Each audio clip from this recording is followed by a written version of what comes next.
où je me redis, mais attends, c'est à moi en fait. On peut pas m'enlever une part pour que je la remplace par une part. Tout est à moi. Pourquoi est-ce que je devrais faire un compromis sur mes identités? Tout est à moi. Je me rends fière de cette multiplicité des identités, tu vois. Je suis pas que marocaine et je suis pas que kabyle et je suis pas que lesbienne et je suis pas qu'une fille. Du coup, et grandir avec un peu l'évidence de partir. Ifeelles.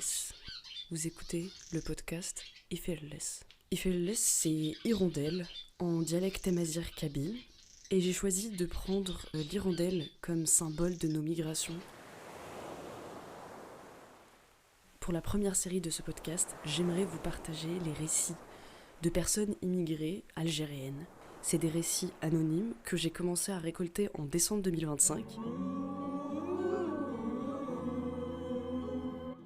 Moi, quand je suis arrivé en France, je me suis dit c'est bon, le chapitre de l'Algérie, j'ai envie de le fermer. Sauf que tu te réveilles le lendemain et tu te rends compte que l'Algérie, tu y penses encore. Méditerranée, en face de Béjaïa. Et ça, je trouve ça trop beau de se dire je vis juste en face de là où j'ai grandi. Il fallait que je fasse une rupture avec ce qu'on m'a appris pour pouvoir retourner dans un terrain neutre, le mien, genre. En fait, je m'identifie tellement pas à l'identité française. Et parce que la France n'accepte pas notre identité algérienne aussi, tu vois. Ou a du mal à accepter notre identité algérienne. Tout ce qui est administratif te considère comme étant juste une personne qui est là tout le temps pour faire quelque chose pendant une année, qui doit justifier qu'elle fait quelque chose pour avoir le droit d'être là, alors que tu as investi toute ta vie ici, que tu as toute ta vie ici. J'allais dire ça.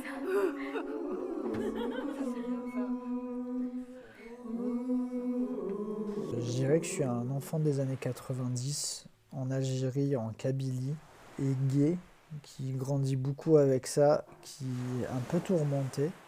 Genre, faut arrêter de croire que les personnes queer musulmanes ou queer croyantes, elles sont en mode de purée, c'est trop dur et tout. Non, non, genre, on vit bien, allô? Genre, en mode, on n'est pas tout le temps torturé par ça. Ma mère, elle veut pas en parler. Et puis c'est comme ça. Elle disait qu'il n'y avait pas de ça chez nous, mais je lui prouve de plus en plus tous les jours qu'il y a plein de trucs chez nous.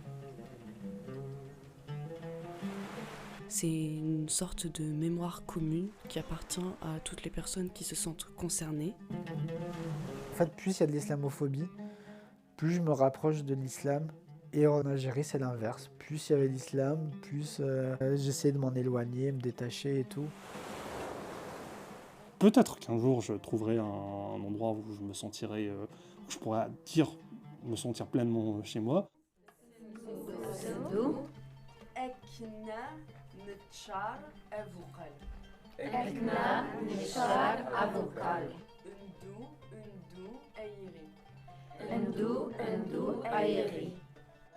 Mais à tout moment, il y a quelqu'un qui peut décider de tout arrêter pour toi et de détruire ta vie.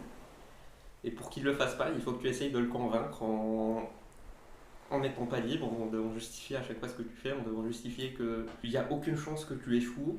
Pour moi, t'es pas obligé de t'outer, genre. T'es pas obligé de dire à ta mère que t'aimes les meufs, t'es pas obligé. Enfin, tu vois, même par la guerre d'Algérie, c'est des non-dits, c'est tout le temps des non-dits en fait.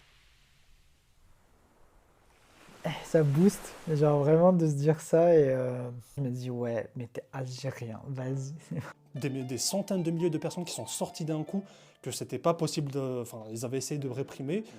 Quand t'as pas d'option dans la vie, c'est soit tu obtiens un visa pour un autre pays et tu vas recommencer ailleurs, soit il se passe un truc qui te donne un espoir pour construire une vie là-bas. Et là, pour le coup, c'était cet espoir-là.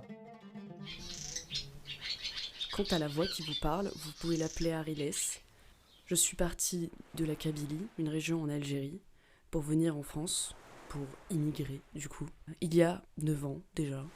En fait, j'ai ressenti une joie immense, mais immense, de juste se dire ok, je viens d'Algérie, et en fait de se comprendre dans les yeux, de savoir ce que ça fait.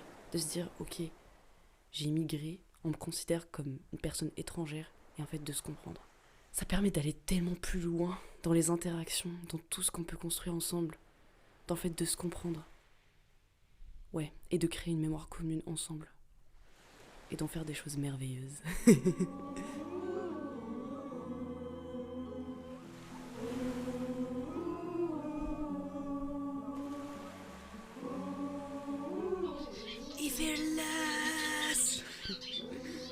J'ai tellement hâte que vous écoutiez ces récits, que ouais, ce projet prenne vie, de manière tentaculeuse, que d'autres personnes se l'approprient. C'est une archive vivante, faut pas l'oublier. Jat jat.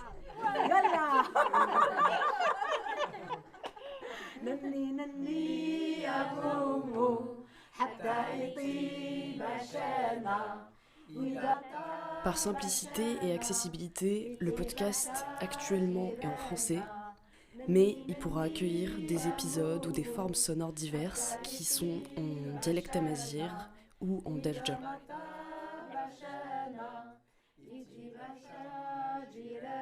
C'était trop bien, merci.